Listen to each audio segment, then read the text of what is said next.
سلام يا اخوات كما لكم كما يكنيكم اقول لكم سلام تونو تسفا يقبر لما عند كلاسنا نب كلاس كناتينا لما عند كلاسنا نمارو بزعبا ادو فوتوشوب قدامي الكلاس تكون يا مالك اوكي ابزا حلفه فوتوشوب بخمي داونلود تقبر كاب انترنت بخمي انستول تقبرو رينا نيرنا لو مجن حفشاوي ادو فوتوشوب انتي كنزر حلو نخل إلنا قدامي كلاس كنجمرينا مالتي صح نتو ادو فوتوشوب كلاتكم فوتو زناتي ادو فوتوشوب كفيتي لكم ميبي ادو فوتوشوب زلكم زي كفيتي زلو سي اس 6 كومنت لكم صبو تزي كونت سي اس 2 خفيتكم زلكم شجر يقولون حدا فلينت كله يخلي جن شجر يلنقص نابلنا كل نجا كنسرح نغلنا اوكي ስለዚህ ሲኤስ 6 ከፊትና ለና ተም ዘለኩም ካ ሲኤስ 6 ኮን ፎቶ አዶ ፎቶሾፕ እዚ መስል ማለት የመጀመርታ አብዚ ኦኬ ቀዳማይ ክላስና እንሪኦ አሬንጅ አጋብራ ማለት ኦኬ አሬንጅ አጋብራ ከርኒና መጀመርታ እዚዮም ትሪኦም ዘለኹም ፋሒሎም ዘለው እዚዮም ይመጽልኩም የም ሓደ ጊዜ ኻ መጀመርታ ክትከፍትን ከለኻ ኻ ዜሎ ከም ዝጥርሑ ክመጽእ ይኽእል ማለት ኦኬ ስለዚህ ከም ዝጥርሑ እንተራጸንሕኩም ብኸመይ አሬንጅ ንገብሮም ብኸመይ ንምጽኦም ክንሓስብ ኣለና ማለት እዩ ስለዚህ ዊንዶውስ ክናቲና አ ዊንዶው ብሙሉኦም ዞም ኣብዚ እንጥቀመሎም ፎቶሾፕ ቱልባራት ይሆኑ ወላ ቱልስ አ ዊንዶው ይምዝርኮም ማለት ኦኬ ስለዚህ ዊንዶው ክናቲና ቀዳማይ ነምጾ ቱል ብታሕት ክንጅምርና ኦኬ ቱልስ ከነምጽና መጀመርታ ማለት እዩ ዚያታ ናይ ቱልስ ኦኬ ይዋለሁ ኣብዛ ላዕሊ ሄዜ ዘቃሳሳ ዘለኹ ዚያ ቱልስ ዚያ ክመጽያ መጀመርታ እንደዛም ብድሕሪኡ ዘሌና አክሽን ከነምጽና አክሽን ንሓደ መዓልቲ ከሌና እዩ نحجي بشو مطرح خلنا لينا صار رفع حدا مع تقرينا كلاسنا تجرنا بدحريو adjustments كلينا adjustment خاز مالتيو اوكي adjustments كاز ياخذ لينا بدحريو layers كلينا layers F7 شورت كات አለው F7 ጠይቁን ከተምጾት ሆሊሁም layers አለና اوكي layers كاز ማለትሉ ዘፋለ ነሞ ዳታ ሂስትሪ ከለና ኦኬ ሂስትሪ ደማኖ ሶ ከፍ ስራህና ያ ፎቶሾፕ ዝምዝግብ ማለት እዩ ዝረሳዕና ከለር ከተል زي كلر كاتل لينا ازيوم افوتوشوب كنسرح كلنا مسارتاويان باعتاتات زدلينا ማለት اوكي ስለዚህ ነዚያቶም ፋሒሎም ዘለው ሶ አሬንጅ ክንገብሮም ማለት حقي አሬንጅ ክንገብሮም ተخينا فحዝ በለ ገዛ ወግንግን ተበልካ ይጽፍፍ ዝብል حقي ስለዚህ ግን ተበልና ጽፍፍ ዝበለ ኾነና ማለት ሶ ንወግን ነው እዚ ትሪኦ ለኩም ቱልስ እዚያ ሁሉ ግዜ ኒድ ሸነኽ ጸጋም ጎበርዋ ቢሸነኽ ጸጋም ተخينا ጽቦት ይሆን ተመራጽ ማለት እዩ ብድሕሪኡ እዚኦም ፋሒሎም ዘለው ኣብ ሓደ ግሩፕ ክንጥርንፎም ኢና ንኣብነት አድጃስትመንት በይኒ ዘሎ አክሽን በይኑሎ ከለር በይኑሎ ሂስትሪ በይኑሎ አባ ከምዚ ያኽን ገብሮ ሚና ኦኬ ሌየር ስሪ ወለሁም ሌየር ሲሉ ቻነል ሲሉ ኣብዝ ድማ ፓዝ ስብላለ ትሪዮሎ ሰለስተ ዝተፈላልያ ከላ ግን ኣብ ሓንቲ ጠርኒፍልና ኣሎ ማለት እዩ ናይ ሌየርስ መሳርሒ የን ሰለስተ ኦኬ ስለዚ ነዚያን ፋሒለን ዘለኻ ከምዚያን ኣብ ሓንቲ ክንገብረና ማለት ሶ እንታይ ንግበር ኣብ ላዕሊ ንሕዛ ነዚያ ኦኬ ትሪዮሎ ኣብታ ላዕሊ ዝሕዛ ዘለኽታ ጸላም ላዕሊ ኣብዚ ኤክስ ጥቃ ዘሎ ማለት እዩ ኣብዚ ላዕሊ ሒዘ ናበይ ናብዚ አድጃስትመንት ቆጥበ ትሪዮሎ ናብ ዝኾነ ወላ ናብ ዝኾነ ትወይ ኸልና ካብ ዝመረጥኩ ማለት ኦኬ ጅናብ ዚያ እንተራኺ ስረቕነ ተወይና ትሪያሎ ኣርባዕተ አንጎል ሰማያዊት ምስገበረትና ከተትዋ ትኽእል ኢኻ ማለት እዩ ዚያ ሶ እንታይ ትገብር ትፍኗ ስፈነናያ ወኣትያ ማለት ሂስትሪ በይኑ አክሽን በይኑ ኮይንና ማለት ተረዲዮ ሾ አድጃስትመንት ካንምጾ ኣምጺና አድጃስትመንት እንታይ ንገብሮ ኣው ሰኻ ሰማያዊት ከሆነ ኣርባዕተ አንጎል ንፍንዋ ሰለስቲኦም በሓሳብ ደኾይኖምና ሂስትሪ አክሽን ኤንድ አድጃስትመንት ትሪዮሎ ናይ ሞዳታ ላብዓይ ከለር ድማ ምሶም ክንሕውሲና ማለት እዩ ትሪዮሎም ሰማያዊት ኣርባዕተ አንጎሎም ስኮነት كيكونت لنا تفنينا اي تاعتنيا ስለዚህ 4 ዘሪሁማ كيكونت اللي تفنيا بلعلي اتكون ስለዚህ ልክ አፍተር 4 አንጎለ ሰማያዊት መስመጸት ላይ አብላል ምዝገበርኳ እፍንዋ ሽዑር 4 ነው ሆነ ማለት ረዲሁን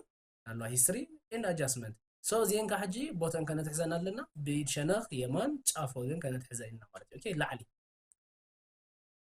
ሌየር ድማ ኣብ ታሕቲ ማለት እጂ ኣብ ዘመንጎን ሃጓፋሎ ጋጋሎ ስለዚህ ጋብ ክህሉ ይውልን እዚ ካብ ዚ ክሰኾናሎ كمالا حد مزيال على زلا حنت تكون على صوت تريالهم أبزح حنت أبزح على زلا حنت زي أمالتي نزح حنت زي خلنا نلاقي وعينا ماتي أوكي تريالهم سمية ويت أندرلاين تقبر زلا كتلا جبا تخيري غام تي صو أو أنا لاقبا حنت خينا ذات تريالهم زخول خفيتني أنا فاحل زلا كم حنت خينا لا ماتي أوكي صو نيج شنخ يمان شافوا كان كانت حزاينا زيا صو توجينا تلنا مالتي صو قدامي خلاصنا زيارة كوني حجي حنتي ارينج حزنا لنا مالتي نغتل كاليت سيب ናይ ክላስና ከይድና كاليت سيب حجي ቱልስ በባሓደ ከንላልዮም ጽቡቕ መደበይ ዝነበረ ቱልስ በባሓደ ይኸላልየኩም ሓሲበ ግን እንታይ ሓይሽ ቁኑዕ ኮይኑ ሰራየን ማለት እዩ እዚኣ ከም ዝንጥቀመላ እዚኣ ድማ ከም ዝንጥቀመላ ከምባል እዚኣ ከም ዝንጥቀመና ኢልና ኣብ ስእሊ እንተ ኣውሪድናያ እዩ ዝበለፀ ንዓኹም ክርዳእኩም ዝኽእል ሓቀይ ስለዚ ስእሊ ከፊትና ወይ ድማ ሓንቲ ቻፕተር ሓንቲ ፋይል ከፊትና እዚኣ መሳርሒታት ዘን ቱልሳብ ዘለዋ ክንሪአን ክንፍትን ኢና ማለት ኦኬ ሶ ንኸይድ ካልኣይ ስቴፕ ፋይል ናቱ ኒው ክንከፍት ኢና ሓድሽ ፔጅ ክንከፍት ኢና ማለት እዚ ትሪእዎ ኣለኹም ኔም ምብል ኣሎ ኔም ክፈትሉ ሎማዓንቲ እንሰርሓ ባንዴራ ኤርትራ ንሰርሕ ኢና ሎማዓንቲ ሶ ባንዴራ ኤርትራ ኣነ ብትግርኛ ፅሕፈ ሶም ተሪኦም ብእንግሊሽ ፅሕፍዋ ብዝርዳእኩም ጌርኩም ፅሕፍዋ ማለት እዩ ኔም ሃብዋ እታ ንሰርሓ ዘለና ሽም ክትብዋ ኣለኩም ባንዴራ ኤርትራ ኦኬ ባንዴራ ኤርትራ ንፅሕፋ ኢና ማለት እዩ ባንዴራ ኤርትራ ሽም ጌረላ ኣለኹ ብድሕሪ ሳይዝ ክባለኒ ሳይዝ ሴንቲሜትር A4 ሳይዝ ኢና ንሰርሕ መጀመርታ እንታይ ዓይነት ሳይዝ ኢኻ ትሰርሕ ደሊኻ ዘለኻ ትፈልጥ ኣለካ ስለዚ ናይ ሎማዓንቲ ባንዴራ ኤርትራ ስለንሰርሕ ብ A4 ሳይዝ ጌርና ንሰርሕ ኢና እታ ባንዴራ እሺ A4 ወረቐት ከምኣ ጌርና ንሰርሕ ኢና ማለት እዩ ስለዚ 30 ብ21 A4 ሳይዝ ኩሉ ግዜ ብሴንቲሜትር ማለት እዩ ኢንች ተኮይኑ ሳይዙ ይቕይር ብሚሊሜትር ተኮይኑ ድማ ሳይዙ ይቕይር ሚሊሜትር ከባቢ 297 210 ተጌርና ይሰርሕ ብሴንቲሜትር ከዓ 30 ብ21 ተጌርና A4 ኮይና ኣላ እዚኣ ማለት እዩ ኦኬ ብድሕሪ ሪዞሉሽን ኣሎ ሪዞሉሽን ሜቢ CS2 ተዳኸፊትኩም ኣለኹም 72 ክፀንሐኩም እዩ ብ300 ክትቅይርዎ ኣለኩም ኣብ ነፍሲ ወከፍ ንሰርሖ ስራሕ ሪዞሉሽን ሃይ ኳሊቲ ነታን ኩሉ ንሰርሖ ስራሕ 300 ሪዞሉሽን ክኸውን ክኽእል ኣለዎ ማለት እዩ ኦኬ ስለዚ 300 ሪዞሉሽን ንገብሮ እዚ ዋይት እና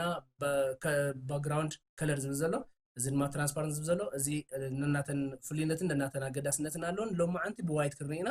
ኣብ ኔክስት ክላስና ትራንስፓረንት ንምንታይ የገድስ ባክግራውንድ ከለር ተኮይኑ ከዓ ንምንታይ የገድስ ኣብ መፅኣ ክርኒና ማለት እዩ ኦኬ ሎሚ ግን እቲ ንሰርሖ መሰረታዊ ቤዝ ስለዝኾነ ብዋይት ከለር ጌርና ክንጅምር ኢና ስራሕና ማለት እዩ እዚኣ ዋይት ኦኬ ከዛ ወዲና ለና ሴት ጌርና ኣለና እዚኣ ማለት እዩ ኦኬ ንብላ እዚኣ ሓዳሽ ፔጅ ክትከፍተልና ኦኬ ሓዳሽ ፔጅ ክትከፍተልና ንምናልባት ኣብ CS ሒዝኩም ዘለኹም ሰባት CS እንተዳኸፊትኩም ከምዚኣ ከተምፃልኩም ኦኬ ከምዚኣ በይና ክትፈልያ ከተምፃልኩም ነታ ዶክመንት እንታይ ግበሩ ኣብዚኣ መዕበይታ ኣላ ትሪኦ ኣለኹም ኣብዛ መዕበይ እዚኣ ይዕብይዋ ኣብ CS2 ጥራሕ ዝብል ዘለኹ እዚ ካብ CS4 ንላዕሊ እንተዳ ሒዝኩም ኣለኹም ፎቶሾፕኩም ግና ከምዛ ፀንሐታ ከምዚኣ እያ ከተምፀልና ባዕላ ኦኬ ኣውቶማቲክ ባዕላ ፉል ስክሪን ጌርያ ከተምፀልና ማለት እዩ ኣብ CS ተኮይንኩም ግን በታ ዝበልኩም ጌርኩም ይዕብይዋ ኦኬ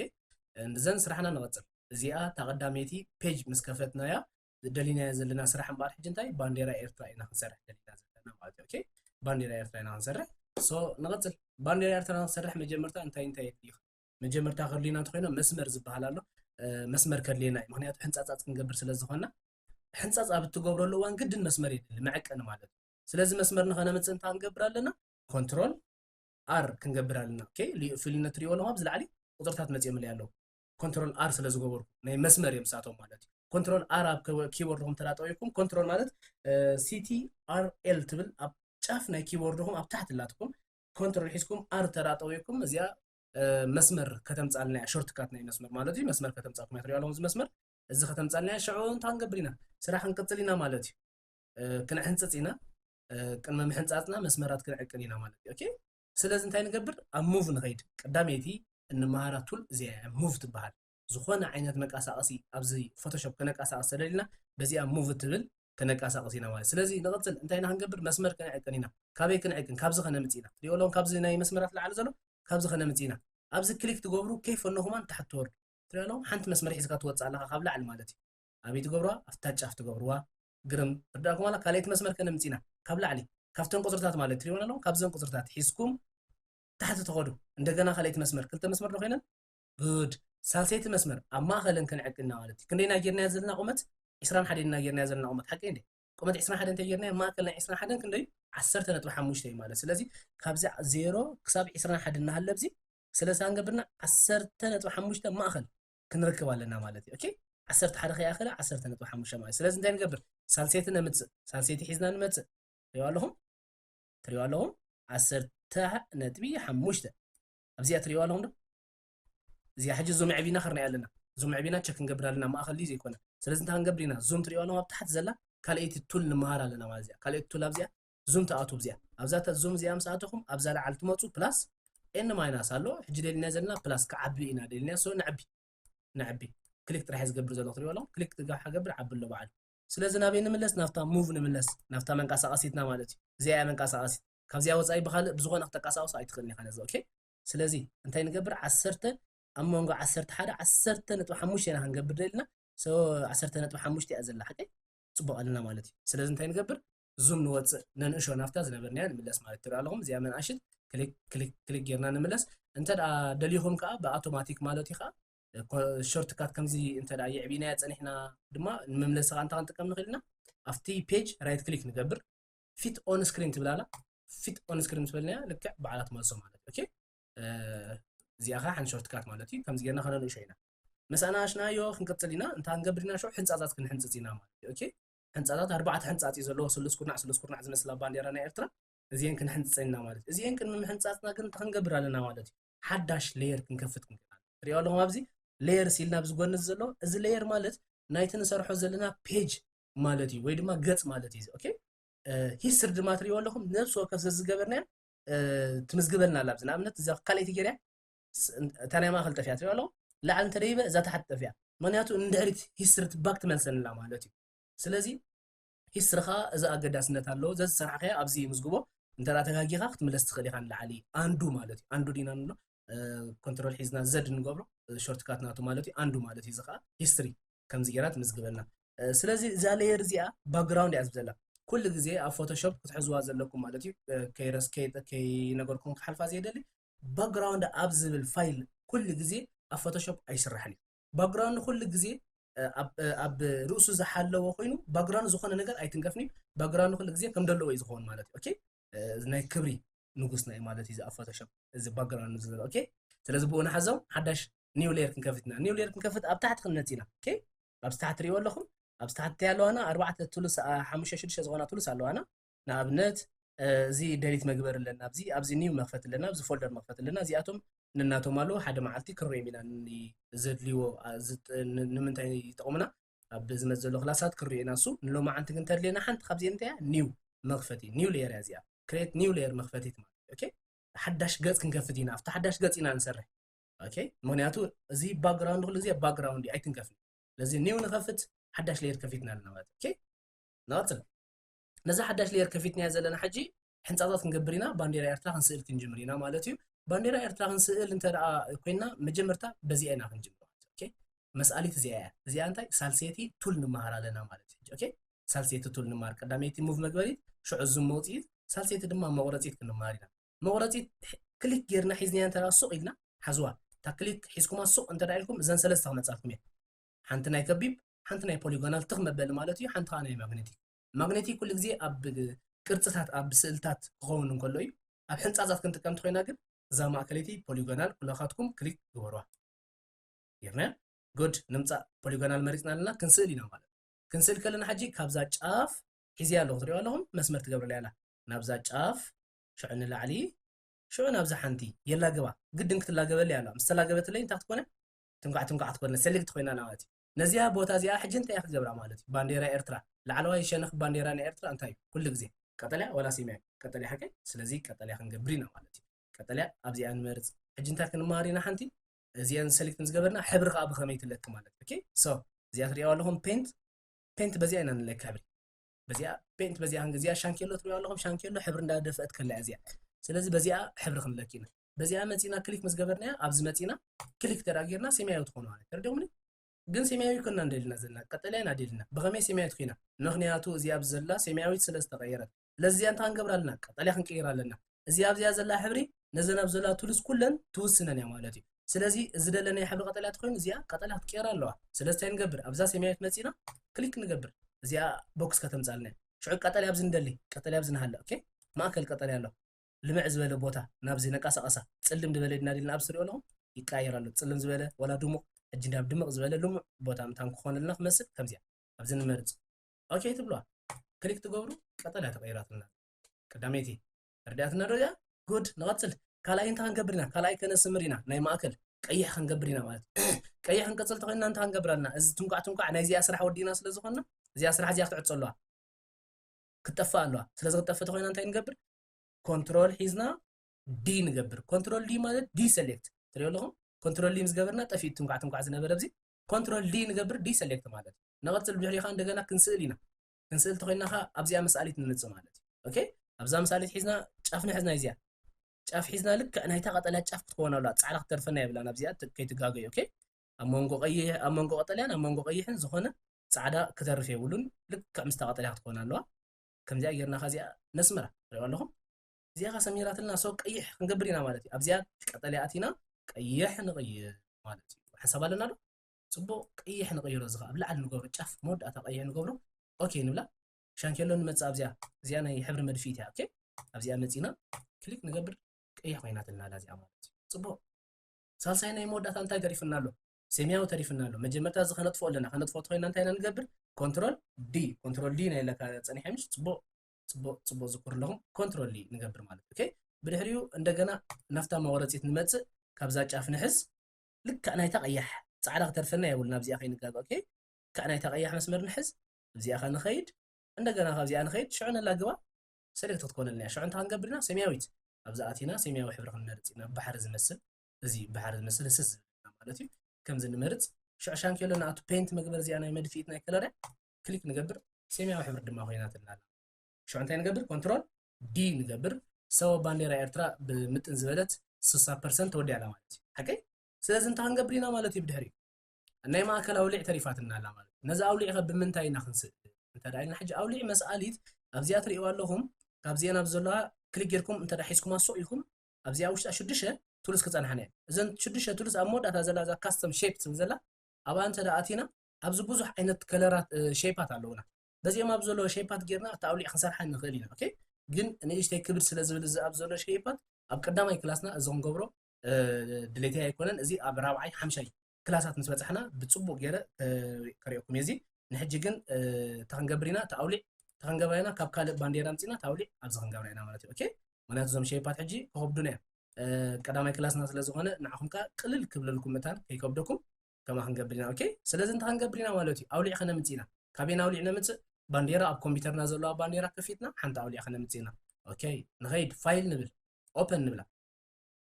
ኦፕን ፈለና ኣብ ናተይ ናለት ኣብዚ ባንዴራ መፂና ሊያላ ዘንክታ ኦኬ እዚኣ ባንዴራ ክሊክ ክገብር እዛ ባንዴራ ክሊክ ምስ ገበርካ ሽዑ እንታይ ክገብር ኦፕን ክብላ ከፊታት ለያ ኣላ ማለት ትሪእዋ ኣለኹም ጽቡቕ ስለዚ እዚኣ ከፊታት ለያ ኣላ ምስ ከፈተት ለይ እንታይ ክገብር ማለት እዩ እዛ ኣውሊዕ እዚኣ በይና ኣውፂእ ናፍቲኣ ክወስድያ ናብዚኣ ክወስድያ ማለት እዩ ኦኬ ኦኬ ንፃ ሕጂ ትሪእዋና ኣለኹም ኣብዚ ዝቐይር ዘሎ ኣብዚኣ ናይ ባንዴራ እያ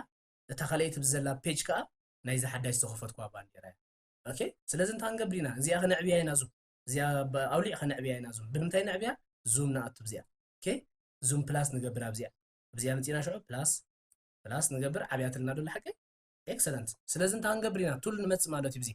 ናይዚአን መቑረፂት ብምንታይ ኢና ክንቆርፅ ማለት እዩ እዚኣ ክንደይ መበል ሓምሸቲ ቱል ንምሃር ኣለና ማለት እዚኣ ኣለኹም ደዚኣ ብዘላ እዚኣ መበል ሓምሸቲ ቱልና ክትከውን እያ ማለት እዩ እዚኣ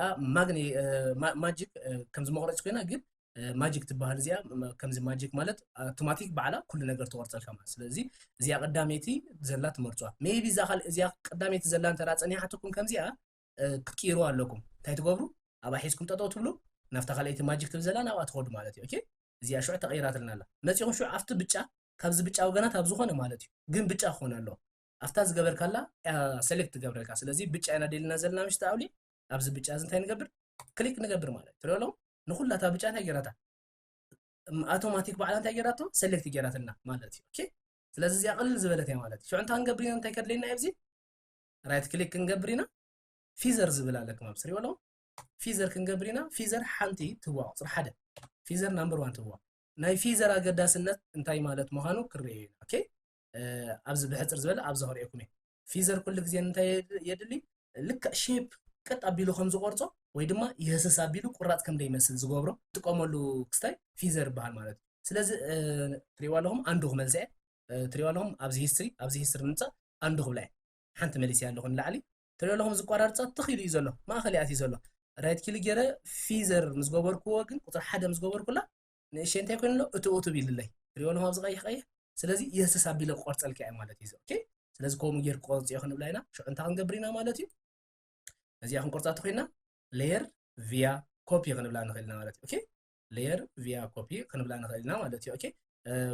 ወይ ድማ ኣብዛ ኮፒ ኣለኩም ከ ኣብዛ ኮፒ ክትገብራ ትኽእሉ ኢኹም ማለት እዩ ኦኬ ናብዚኣ እንታይ ንገብር ሽዑ ኣብ ኢዲት ንኣቱ ፔስት ትብል ትሪእዋ ኣለኹም ፔስት ትብል ኣላ ፔስት ክንገብራ ኢና ኣምፅያትና ኣላ ማለት ትሪእዋ ኣለኹም እዚኣ ኣምፅያትና ኦኬ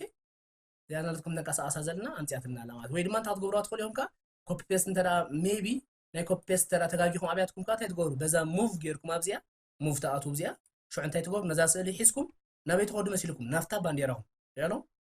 كيف انه مالتي نافتا بانديرا يمسكلكم نافتا بانديرا كنصانيا افنوا همزيات اللي على مالك ترجعتكم لازم خمزي اون كنقبر نخلينا مالتي ترى مو ابياتنا اوكي سو نخي نغصل ازيا كوبيلنا بيست نتينا يالنا ስለዚህ አንተ ክትኮና አለዋ ኢንሻአላ ክትዓብት ኮይና አንተ ክትገብር አለዋ ኣብዚ ጫፍ ክንሕዝ ኣለና ኦኬ ጫፍ ሒዝና ንዕቢ ይኸውልሁ ንዕቢና ከምዚ ኢላ ክትዓቢ ከሎ እንታይ ትኾናላ ግን ትቕጥናላ ገለ ወይ ናብዚ ጭፍልቕ ትብላላ ሓቂ ስለዚ ኩሉ ግዜ ከንዕብእን ከለና ስእሊ ክንዝርግሕን ከለና ብከምዚ ኣገባብ ስእሊ ክንዝርግሕ ኣይግባእን እዩ ማለት እዩ ብምንታይ ዳ ስእሊ ንዝርግሕ ማለት እዩ ንመለስ ናፍታ ናይ መጀመርታ ሂስትሪ አንዱ ንበላ ኦኬ ክሊክ ትሕዙ ብዛ ጫፍ እንታይ ክትገብሩ ኢኹም ማለት እዩ ሽፍቲ ሓዙ ሽፍቲ ክትሕዙ ኢኹም ኦኬ ኣብ ኪቦርድኩም ሽፍቲ ሓዙ ኣብታ ጫፍ ሒዝኩም ሽዑ እንታይ ግበሩ ይዕብይዋ ያለው ማዕረ ወገን በርባዕቲ ወገን ማዕረ እንታይ ትኾናላ ተዓብላ ማለት እዩ ስለዚ ሽፍቲ ሒዝኩም ኢኹም ነዚያ ተዕብይዋ ኦኬ ሽዑ ትፍንውዋ ሽፍቲ ካ ትፍንው ብድሕሪኡ ኣብ ማእኸል ትገብሩዋ ነዚያ ከመይ ትርዳእና ናምሽ ኣብ ማእኸል ጌርኩም ሽዑ እንታይ ትገብሩ ዳብ ክሊክ ትገብሩዋ ከምዚኣ ክትኮነልና እያ ማለት እዩ ከመይ ንሸይ ትርዳእናና ወዲና ኣለና ማለት እዩ እዚኣ ባንዴራ ኤርትራ ኮይናትልና ማለት እዩ ስለዚ ክነፀባበቕ ኣለና መስርዕ ክነትሕዛ ክንክእል ኣለና ማለት እዩ ስለዚ መስርዕ ክነትሕዛ ኮይና እንታይ ክንገብር ኣለና እዚኣ ኣውሊዕ ምስታ ባንዴራ እንታይ ክትገብር ኣለና ሓደ በበይነን እየን ኮይነን ዘለዋ ምክንያቱ ካብ ካልእ ስለ ዘምፀናያ ኣውሊዕ ሪኣለኹም በበይነን እየን ዘለዋ ስለዚ ምስታ ባንዴራ ሓደ ክትኮን ስለ ዘለዋ ላይት ክሊክ ክንገብር ኢና ኣብታ ኣውሊዕ ኣብታ ቀዳሚት ሰሌክት ማለት እዩ ኦኬ ኣብ ራይት ክሊክ ጌርና መርጅ ዳውን ምስታ ብትሕቲ ዘላ ሓንቲ ግበርለይ ንብላ ኣለና ምስታ ትሕተይቲ ሓንቲ ጌራትና ስለዚ እንታይ ኮይና ትሪኣሉ ከም ሓንቲ ኮይና ኣላ ማለት እዩ ምስታ ኣውሊዕ ከም ሓንቲ ኮይነን ኣለዋ ማለት እዩ ጉድ ንቐፅል ብድሕሪ ንእሽተይ ከነፀባበቓ ክንክእል ኣለና ከነፀባበቓት ኮይና እንታይ ክንገብር ኢና ነዛ ባንዴራ እንታይ ክንገብራ ኢና ካልኣይ ግዜ ክንደግማ ኢና ሒዝና ትሪእዋ ኣለኹም ኣብኣ ናይ ኢድ ምልክት ትገብረለይ ኣላ ክትሕዛ ትኽእል ኢኻ ማለት እዩ ኦኬ ስለዚ ክሊክ ትገብሩ ከይፈነኹም ማለት እዩ ከይፈነኹም ከይድኩም ሒዝኩም ናበይ ናፍታ ታሕቲ ወይቲ መበል ካልኤቲ ናብኣ እንታይ ትገብሯ ኮፒ መግበሪ ተሳ ኮፒ ትገብሯ ኦኬ ራይዋ ሌየር ክልተ ኮፒ ኮይንና ማለት ትሪእዋ ነው ክደግማ ኦኬ ካብዛ ቀዳመይቲ ሒዝኩም እንታይ ትገብሩ ከይፈነኹማ ሒዝኩማ ትኽኢልኩም ናበይ ናብ ታሕቲ ትኸዱ ኣብታ ታሕቲ ሳንዱቕ ኣብ 4 ኣንጎሎ ምስ በፃሕኩም ኣብታ ሳንዱቕ ክትፍንዋ ትኽእል ኢኻ ኢላ ኢድ ተኮይናላ ተጨቢጣ ኣላ ስለዚ ኣብኣ እንታይ ትገብሩ ትፍንውዋ እዚአን ሽዑ ክልተ ኮይነና ኣለዋ ማለት እዩ ጉድ ሽዑ እንታይ ኢና ክንገብር ድሕሪ ክልተ ምዃነን ነዛ ላዕለወይቲ እዚኣ ላዕለወይቲ እያ እዚኣ ኻ ታሕተወይቲ እያ ነታ ላዕለወይቲ እንታይ ክንገብራ ኢና ከነንእሻ ኢና ንእሽተይ ባንዴራ ክንገብራ ኢና ንእሽተይ ባንዴራ ክንገብራ ትኮይና እንታይ ክንገብር ኣለና ጫፍ ሒዝና እንታይ ክንገብር ኢና ከምዚ ከነንእሻ ኢና ከነንእሻ ትኮይና ከምዚ ግን እንታይ ከድልየና እዩ ሽፍቲ ከድልየና እዩ ስለዚ እንታይ ንገብር ኣብ ጫፍ ሒዝኩም ሽፍትን ፕላስ ኣልት ክትሕዙ ኢኹም ኣልት ካ ምስ ኣወስኹ ኦኬ ኣብታ ኪቦርድኩም ሽፍትን ኤንድ ኣልት ክልቲአን ብሓንሳብ ሓዝወን ኦኬ ትሪእዎን ኣለኹም ፍልዩነትን በርባዕቲ ወገን ብሓንሳብ ትገብረላ ማለት እዩ ሽፍቲ ጥራይ እንተ ደኣ ሒዘ ብላዕሊ ወገን ጥራሕ ከምዚ ክትከተንእሸለይ እንተ ደኣ ሽፍትን ኣልትን ሒዘ ከዓ እንታይ ትኮነ ብክልቲኡ ወገን ከተ ንእሰለያ ማለት እዩ ኦኬ ስለዚ እዚኣ ናይታይ ዝበሃል ሓንቲ ምልክት እያ ማለት ስለዚ ክንገብርና ሽፍቲ ሓዙ ኣልት ሓዙ ሽዑ እንታይ ክንገብር ተንእሽዋ ክንዲዚኣ ተኣክለ ክንዲዚኣ ከነንእሻ ኢና ማለት እዩ ኦኬ ሽዑ እንታይ ክንገብር ኢና ዳብ ክሊክ ኣብ ማእኸል ክንገብር ኢና ማለት እዩ እንታይ ኮይና ኣለዋ ክልተ ባንዴራ ኮይና ስለዚ እታ ዳሕረወይቲ ባንዴራ ሕጂ ንምፃእ እታ ዳሕረወይቲ ባንዴራ ብለር ክንገብራ ኢና ኣደብዝዝ ከነብላ ኢና ሕራይ ክሊክ ንገብር ኣብታ ካልአይቲ ሽዑ እንታይ ንገብር ፊልተር ንኣቱ ብለር ንኣቱ ፊልተር ብለር እንታይ ናብዚ ንመፅ ማለት ጋሻ ያን ዝብል ዘሎ ናብዚ ክንመፅ ኢና ብለር ክንገብራ ኢና ማለት እዚኣ ኦኬ ኦኬ ትሪእዋ ኣለኹም እዚኣ እዚ ከምደ ዝበለኩም ተድልዮም ተንእሽዎ ተድልዮም ተዕብይዎ ኣብዚ ትሪእዋ ኣለኹም ፍልዩነቱ ትሪእዋ ኣለኹም ክውስኸሉ ከለኹ ማራ فحبل مال دبزة زخون كم زعينات تقبروا إياهم مالتي أوكي أوكي كتبوا إياهم صبت رغينات النحاس زيادة فريت الله صبوا مالتي شو عنا زيادة هنقبرنا نيشتي opacity زبالنا حساس كنقبرينا opacity أبزنا لكم ميت مش على زي إذا ميت زلوا كليك يركم ما بتاخد قبروا إياهم كتاني شوي إياهم ريوا لهم سعر يغير له سلازي أزي كوابي سواء شديشن سواء حمشتني أكل كم زخون قبرينا مالتي أوكي بدحرين تهنقبرينا نبزال على ويتلير كنملسينا كليك تقول بزال على ويتلير نبزال على ويتلير شو نبزيات مليسنا لنا تهنقبرينا بانديرا أزيا تنبلبل كم زلها نمسلاين أوكي تنبلبل كم زلها نمسلات خوينا تهنقبرينا مالتي كليك تقول بزيا أوكي بدحرين تيناتو أبزال على ويتزلا كليك تقول بدحري زينا أربعة أنقولو بقول إنه جنك متزيا سلازم تين قبرنا أبزيا تين قبر نحز نابيتهم دلهم نلعب ولا أنت تحت من تحتي زيا أنت تحتي رجالهم ده أنت تحت شفلة تبلا لا رجالهم هم زيركم استخاخل تبلوا زيا خان لعلي ويد ما زيا لعلي زيا خا خمسين لعلي تبلوا ياهم أوكي زيا خا شافع نابس تسحب تبلوا نسأل نقتل إذا أنت يكون إذا تحت تلاقيه إذا أنت يكون كم زين تحت خوني مليسو إذا خا تبو كم زين تحت خون الناي أوكي إذا لعلني خمسين لزلوا إذا أنت يكوني موجود تأتوكبلي كم زين خوني ترديكم أوكي شو عزتها خوني زي تحت قبل لنا إذا خمسين زي أخا نيشي أتحت كنبل أينا ترداكم مالاش نيشي تنبلبل كم زلالة مسيرة واو صبوت مزياتنا هاي سريع والله الزخان نيشي يعبي كنبل أينا بقول زبالة بانديرا تيوانا نو بزنا بزلا نتبي بأن زين 4 نتبين سرحة أزلا أوكي زي خباب زي خباب زي أبزلا خباب مالتي أوكي شو أنت هنقبرينا داب كليك أما خلك تقبريهم ويدما إنتر بولوا إنتر مزقبركم ودي أتلكم على سرح مالتي ترى بانديرا أنا إرتلا تنبل كم زلات تمثل مالتي كل الزبالات بقول الزبالات بانديرا إرتلا ناي أسرح بانديرا إرتلا زي تمثل مالتي شو عشان كنقبر لنا مالتي إريتريان فلاج كنقبر لنا مالتي يا حكي أوكي نواتل كمدي أمس قبرنا زي حجي شم كنت تحفل لنا زي أنت بانديرا نمتى بانديرا نا إرترا بانديرا سرزي إيرشيا إلنا تحفل لنا مالتي شارشيتي طول مهارة لنا حج أوكي شارشيتي طول بتحنا لنا أوكي يرداكم أنا مش أبزن طولس شارشيتي طول نتاع بتحنا تي طول بتحنا لنا تي مالت تكست مالتي أوكي سلزة أبزا تي بتحنا لنا كليك كنقبرنا بزمتنا أوكي كليك كنقبرنا نا متحف متياتنا لا صحفوا ولادكم حجي إيرترا يكون صحفوا ويدما إيرترا يكون صحفوا أنا بتيجرنيا إيرترا لا صحفي ኤርትራ 4 አንጎሎ ጌራት ሌላ ትሪው ለኹምሽ እዚ እንታይ ስለ ዝኾነታ እዚ ብዘሎ ስለዚ ቀይርኩ እዚ ሴሌክት ክገብርኤ ሽዑ ኣብዚ ትሪው ለኹም እዚ ሚሪያ ፕሮዝ ብዘሎናታይ ግእዝ ስለዚ ገበርኩ ስለዚ እዚ ግእዝ ክገብረለኒ ግእዝ ኣብ ላዕሊ ኣሎ ኣብዚ ኣብ ኩላትኩም ግእዝ ምጽዓንኩም ኮምፒውተርኩም ግእዝ ዝብላሎ ግእዝ ኤብል ዝብላሎ ግእዝ ኤብል ክሊክ ገበርዋ ሽዑ ኤርትራ ክትቀይራ እዚኣ ኦኬ እዚኣ ኤርትራ ክትቀይራ ማለት እዩ ጽቦ ኤርትራ ዝብል ጽሒፍ ኣሎ ኤርትራ ዝብል ጽሒፈ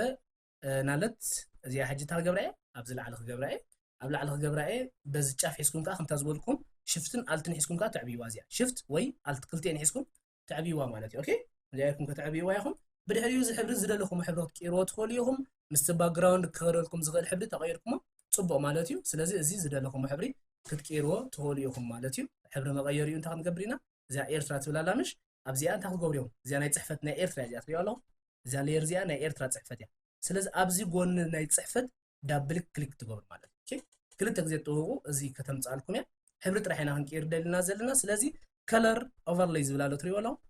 حبر مغيري قيح متيلنا له ابز قيح سلازلو يقيح متيو سلازي قيح اتينا حبر خنقيرنا مالت منتاي كابز بزلو زمسل قطالي ابز كليك نغبرينا يالو نتنعوز مسل نتنعوز مسل يوم حبر تمرطو كل غزي تمسو زلو اوكي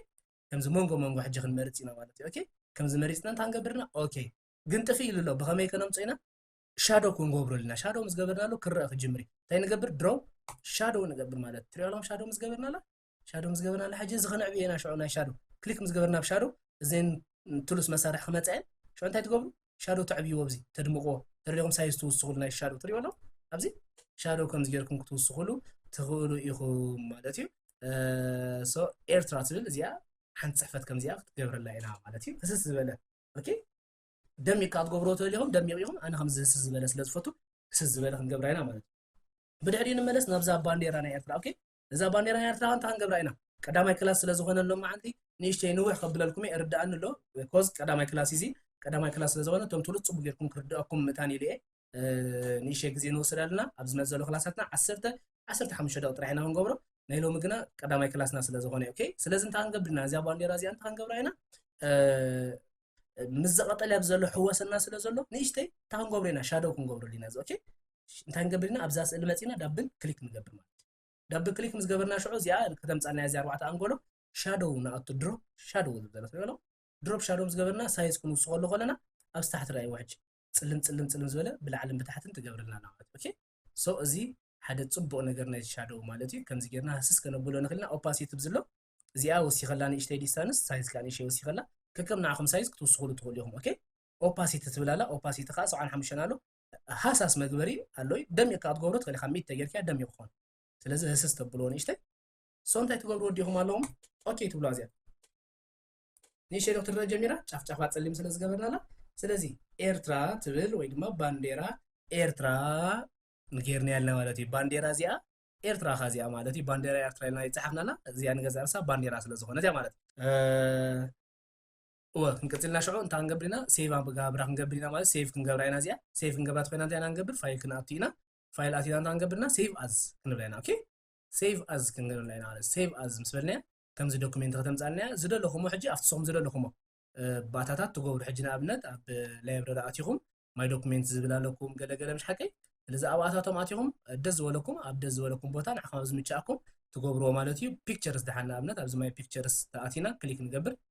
ፎልደር ኣብዚኣና ኣለትኩም ኣብዛ ላዕሊ ክሬት ፎልደር ወይ ድማ ራይት ክሊክ ጌርኩም ከዓ ኒው ኢኹም ፎልደር ትብሏ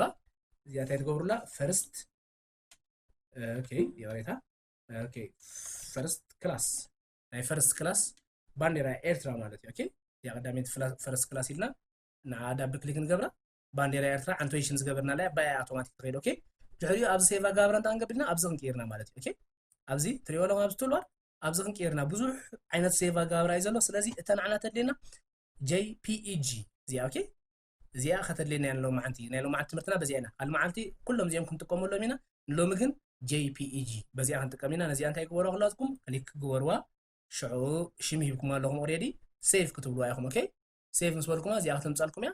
ኦኬ ትብልዋ ሴቭ ኮይናትልኩም ኣላ ማለት እዩ ሶ ወዲና ኣለና ማለት እዩ ናይ ሎም ማዓንቲ ክላስና እዚ ይመስል ሶ ባንዴራ ኤርትራ እዚኣ ትመስል ናይ ሎም ማዓንቲ ትምህርትና እዚኣ ክትከውን ባንዴራ ኤርትራ ከተቆማ ትኽእል ነታ ባንዴራ ናይ ኣርባዕተ ሕብርታት ሕዋስ እዩ ናይ ቀጠልያ ቀይሕ ብጫ ሰማያዊ ናይ ኣርባዕተን ሕውስዋስ ሕብሪ ባንዴራ ቢልዋ ስለዚ ናትና እውን ናይ ኩልና ዝተፈላለዩ ዓይነት ተሓሳስባን ዝተፈላለዩ ዓይነት ባህርታትን ሓደ ሕብረተሰብ ወይ ድማ ሓደ ውቁብ ንኽትሪኦ ደስ ዘብል ሕብረተሰብ ክምስርት ስለ ዝኽእል ናይ ኣርባዕተ ሕብርታት ሕውስዋስ ኤርትራ ባንዴራ ከምሰርሓልና ናይ ኩልና ሕውሳስ ዝተፈላለዩ ዓይነት ፍሉይነታትና ናይ ኩላትና ድማ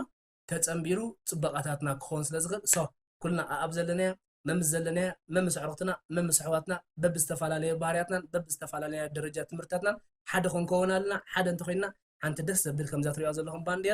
ባንዴራ ናይ ኤርትራ